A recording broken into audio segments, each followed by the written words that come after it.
Assalamualaikum warahmatullahi wabarakatuh. Bagaimana kabarnya anak-anakku yang soleh dan solehah?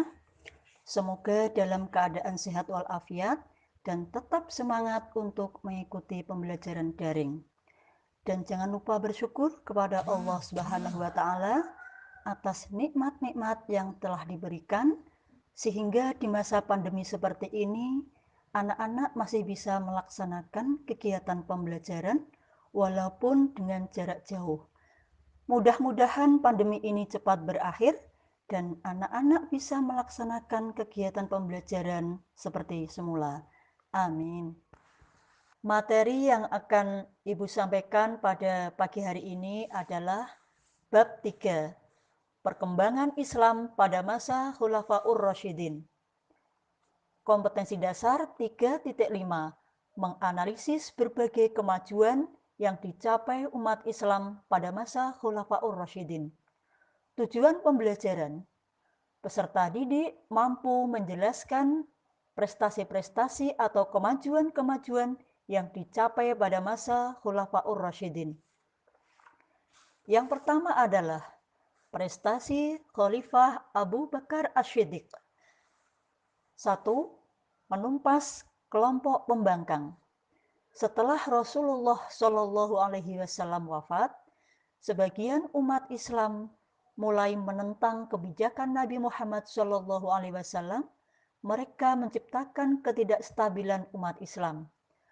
Para pembangkang itu dipimpin oleh para nabi palsu, di antaranya adalah Aswad al-Ansi, Tulaihah bin Khuwailid al-Asadi, Malik bin Nuwairah, dan Musailamah al-Kadzab. 2. Kodifikasi Al-Quran.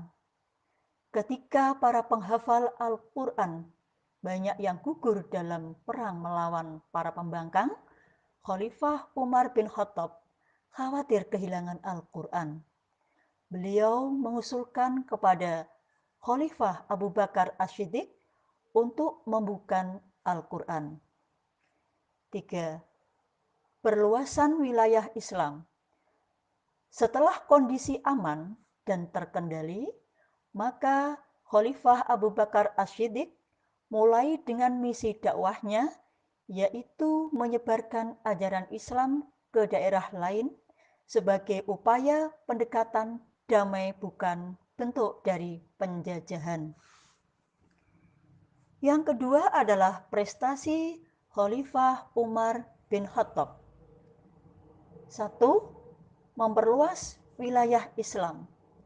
Meski ketika pada masa Khalifah Abu Bakar Asy-Syiddiq melakukan perluasan wilayah Islam, tetapi para pakar sejarah menyimpulkan bahwa kejayaan Islam yang sebenarnya adalah pada masa Khalifah Umar bin Khattab. Karena kekuasaan wilayah Islam teramat spektakuler yang terkenal sebagai masa Futuhat al-Islamiyah. 2. Menata administrasi dan keuangan pemerintahan. Penataan bidang administrasi dan keuangan yaitu dengan membentuk Baitul Mal yang khusus untuk mengurusi keuangan dan kekayaan negara. 3. Penetapan kalender Hijriah. Sebelum kalender Hijriah ditetapkan, pada saat itu menggunakan sistem kalender Masehi. Agar berbeda dengan kaum Nasrani, Khalifah Umar bin Khattab menetapkan kalender Hijriah yang dimulai pada saat Nabi Muhammad Shallallahu Alaihi Wasallam hijrah dari Makkah ke Madinah. 3. Prestasi Utsman bin Affan. 1. Kodifikasi Mushaf Al-Quran. Pada masa pemerintahan Khalifah Utsman bin Affan, wilayah Islam sudah sangat luas, menimbulkan kekhawatiran akan terjadinya perbedaan pembelajaran Al-Quran Maka Khalifah Utsman membentuk sebuah panitia penyusun Al-Quran untuk menyalin ulang ayat-ayat Al-Quran dalam sebuah buku yang disebut mushaf. 2. Renovasi Masjid Nabawi. Masjid Nabawi adalah masjid yang pertama kali didirikan oleh Nabi Muhammad SAW pada saat tiba di Madinah dari perjalanan hijriah. Masjid ini dulunya kecil dan sederhana. Dengan banyaknya jumlah umat Islam, maka Khalifah Umar bin Khattab mulai membangunnya. Kemudian dilanjutkan merenovasinya dan diperluas oleh Khalifah Utsman bin Affan. 3. Pembentukan Angkatan Laut. Pada masa Khalifah Utsman bin Affan, wilayah Islam sudah mencapai Afrika, Siprus, hingga Konstantinopel. Muawiyah yang pada saat itu menjabat gubernur di Suriah mengusulkan untuk dibentuknya Angkatan Laut. 4. Perluasan wilayah Islam. Di masa Khalifah Utsman bin Affan, perluasan wilayah Islam semakin luas sampai ke wilayah Khurasan, Armenia, Afrika Utara, penaklukan Roy, dan Azerbaijan. 4. Prestasi Khalifah Ali bin Abi Thalib. 1. Mengganti pejabat yang kurang cakap. Khalifah Ali bin Abi Thalib menginginkan sebuah pemerintahan yang efektif dan efisien. Oleh karena itu, beliau kemudian mengganti pejabat-pejabat yang kurang cakap. 2.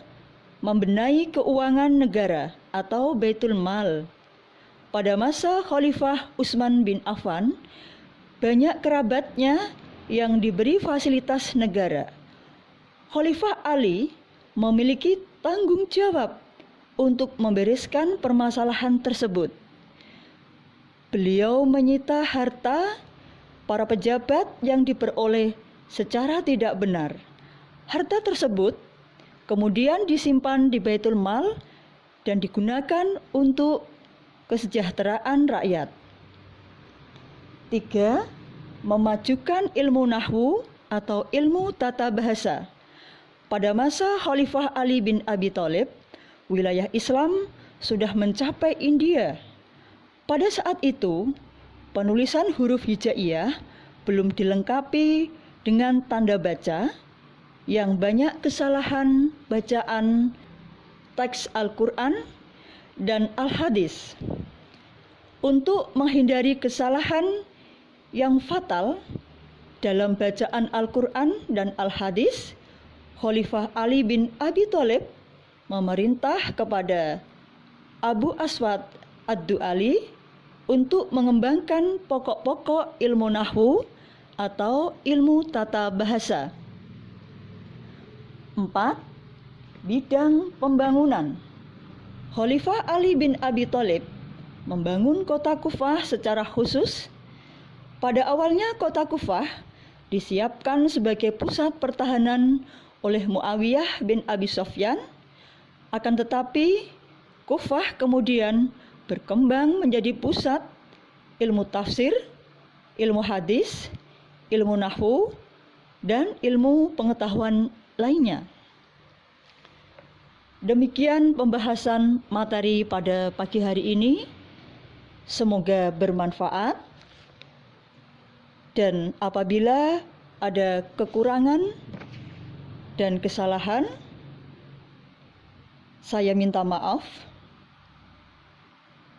Untuk mengetahui sejauh mana kemampuan anak-anak dalam mempelajari atau memahami materi yang telah Ibu sampaikan, maka Bu Guru akan memberikan evaluasi atau tugas kepada anak-anak. Tugasnya adalah Sebutkan prestasi-prestasi yang dicapai oleh Khulafaur Rasyidin. Pertama adalah prestasi Khalifah Abu Bakar Asy-Syiddiq. 2. Prestasi Umar bin Khattab. 3. Prestasi Utsman bin Affan. Dan yang keempat adalah prestasi Ali bin Abi Thalib. Untuk mengerjakan tugas ini, anak-anak bisa memutar ulang video dan bisa dengan cara membaca buku. Selamat belajar dan selamat mengerjakan tugas. Wassalamualaikum warahmatullahi wabarakatuh.